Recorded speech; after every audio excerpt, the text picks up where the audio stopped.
Hello，大家好，已经很久没有在这个频道录视频了。然后今天我想在视频的开始之前，给大家介绍一些我平时在家里面画的一些画，像这种，它是一个日本进口的金钱纸的一个绘画。这一幅是一个红梅，它的纸张会非常非常的美丽漂亮。这是一个秋天的小菊花，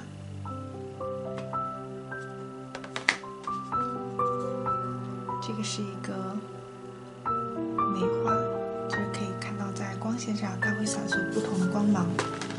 然后呢，这个是一幅荷花。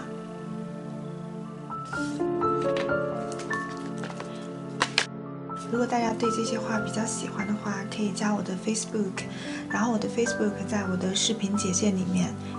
接下来我们就来开始绘画吧。